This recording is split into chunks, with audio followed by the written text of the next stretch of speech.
تو अस्सलाम वालेकुम। तो कैसे मिजाज। तो यार जैसा कि तुम लोगों को पता है कि रहमतों और बरकतों वाला महीना आ चुका है और मैं उम्मीद करता हूँ कि तुम लोगों के रोजे बहुत अच्छे गुजर रहे होंगे। सबसे पहले तो मेरी तरफ से तमाम मुसलमानों को रमजान की बहुत बहुत बहुत मुबारकबाद।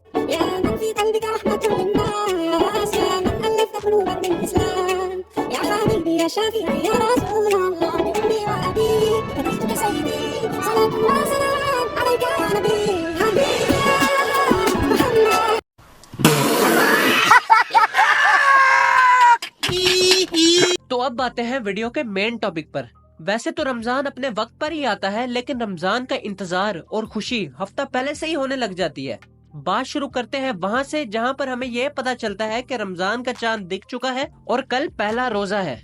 सबसे पहला काम जो हम करते हैं वो होता है टिकटॉक पर जाके एक अच्छा सा स्टेटस ढूंढना, और अम्मियों का काम होता है कि अपने हर रिश्तेदार को अलग से कॉल कर करके रमजान की मुबारकबाद देना। रमजान शुरू होने से एक हफ्ता पहले ही चीजों के दाम इतने ऊपर चले जाते हैं कि इब्लीस भी हैरान हो जाए। 100 वाली चीज डायरेक्ट 200 रुपए की हो जाती है और 500 वाली चीज 1000 रुपए की। ऐसा करने से बजाहिर इनको फायदा तो बहुत होता है, लेकिन कोई इनको जाके बताए कि ऐसे फायदे का क्या फायदा जिससे तुम्हें कोई फायदा ही ना हो।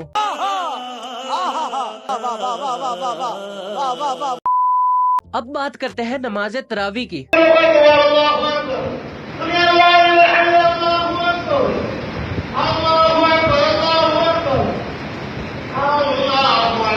हम में से बहुत लोग तरावी से फट्टी मारने की पूरी कोशिश करते हैं, लेकिन तरावी के लिए जाना ही पड़ता है। चल गया, पता चला कि ये तो डेथ सिचुएशन पे इसको डेंगी है जी। तो मुझे एक रात में 27 ड्रिप्स लगी थी, एक रात में, किसी को नहीं पता। तरावी के वक्त मस्जिद में अलग सा ही एक माहौल होता है। 20 लोग आगे एक्चुअल में तरावी पढ़ रहे होते हैं और पीछे 50 लोग जो कि आते तो तरावी पढ़ने के लिए, लेकिन पूरा टाइम ये सिर्फ गप्पे ही मारते रहते हैं। जैसे ही मौलवी साहब अल्लाह अकबर कह के रकू में जाते हैं तो फटाफट ये लोग भी जमात में शामिल हो जाते हैं। अब ये क्यों? ये इसलिए कि रकात भी ना छूटे और ज्यादा खड़ा भी ना होना पड़े। तरावी के दौरान बच्चों की वखरी WWE चल रही होती है। कोई किसी को RKO मार रहा है, कोई किसी को F5 लगा रहा है। Already broken that kendo stick. Oh boy, Christian, I hope they recycle. Oh man! Here comes champion of champions. Live in the moment. It's a WWE World Heavyweight Champion. जैसे ही मौलवी साहब जमात शुरू करवाते हैं वैसे ये बच्चे लड़ना शुरू करते हैं, और जैसे ही जमात सलाम फेरती है तो ऐसे खामोश हो जाते हैं जैसे कुछ हुआ ही ना हो। क्योंकि दौरान तरावी पीछे मस्जिद का ही एक बंदा मौला जट का गंडासा लेकर निगरानी करता है कि कोई बच्चा शोर ना मचाए।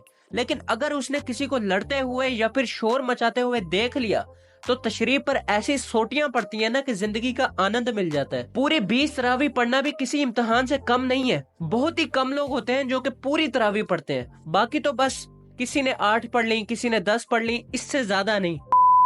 जैसा कि तुम लोगों को पता है कि जब रमजान आता है तो सबसे पहले जिस चीज पर असर अंदाज होता है वो होती है हमारी रूटीन। अब तो बहुत मुश्किल है कि आज की जनरेशन सहरी से पहले सो जाए, वरना आजकल लोग पूरी रात जागते हैं, सहरी करके फिर सोते हैं और जोहर के वक्त उठते हैं। कुछ नमूने ऐसे भी होते हैं जो सहरी के बाद सोते हैं और अफ्तारी से घंटा डेढ़ पहले उठते हैं। ना तो वो लोग नमाज पढ़ते हैं और ना ही कोई घर का काम करते हैं, पूरा दिन बस सोते ही रहते हैं। कोई इन लोगों को बताए कि इसको रोजा नहीं बल्कि फाका कहते हैं।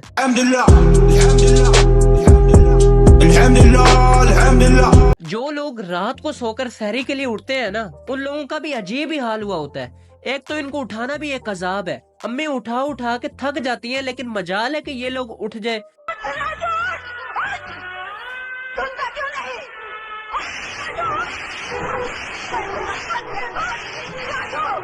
फिर अम्मी को वही रिवायती लाइन इस्तेमाल करनी पड़ती है कि सहरी खत्म होने में सिर्फ 5 मिनट रह गए हैं, लेकिन जब उठ के टाइम देखते हैं तो फिर पूरा घंटा पड़ा होता है।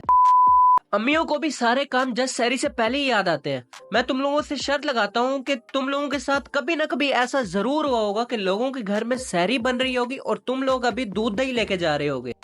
बात तो सही है।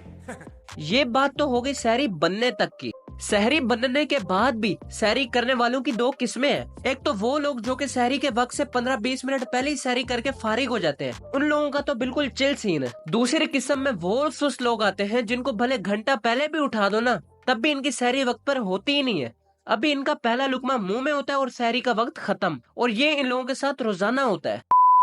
कुछ लोग तो सहरी इस तरह करते हैं जैसे अगली बार इनको खाना मिलेगा ही नहीं। इनको कोई जाके बताए कि तुम लोगों ने दिन का रोजा रखना है, कोई हफ्ते का नहीं। क्योंकि जिस तरह से ये खा रहे होते हैं ना, लगता यही है कि ये हफ्ते का रोजा रखेंगे। इन लोगों की सहरी में शामिल होते हैं 3 पराठे, 2 अंडे, 1 दही की कटोरी, 1 लस्सी का गिलास और 1 चाय का कप, और उसके बाद 5 लीटर पानी। और फिर यही लोग अपना पेट पकड़ के दिन में बैठे रहते हैं और बाथरूम के चक्कर लगाते रहते हैं।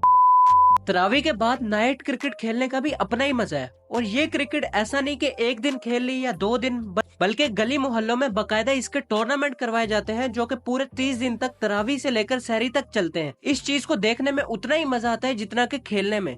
ये जितनी भी चीजें मैंने इस वीडियो में बताई हैं वो सिर्फ एक दिन या एक रात तक महदूद नहीं, बल्कि रमजान के 30 दिन यही लुत्फ और सुकून हम महसूस करते हैं। अब हंसी मजाक को साइड पर करते हैं और थोड़ी सी संजीदा और काम की बात कर लेते हैं। ये वो महीना है जिसमें शैतान को कैद कर लिया जाता है और रहमत के दरवाजे खोल दिए जाते हैं। इसलिए मुझे और तुम लोगों को चाहिए कि इस मुबारक महीने को जाया ना करें, बल्कि ज्यादा से ज्यादा अल्लाह ताला की इबादत करें और ज्यादा से ज्यादा नेकियां करें और ज्यादा से ज्यादा अपने लिए और अपने अजीजों अकारीब के लिए अल्लाह से ज्यादा मांगे। ये तो बात हो गई सहरी की। नेक्स्ट वीडियो इंशाल्लाह इफ्तार पर होगी, तो उसको देखने के लिए सब्सक्राइब करो। तो बस यार, आज की वीडियो की कैसेट यहीं पर खत्म होती है। अगर इस वीडियो में तुम्हें कोई भी बात एंटरटेनिंग या फिर रिलेटेबल लगी है तो वीडियो को लाइक करके, कमेंट करके, चैनल को सब्सक्राइब करके मुझे बता देना। मिलता हूँ ऐसी एक और एंटरटेनिंग वीडियो में। एंड फाइनली, लादेश पदीदा।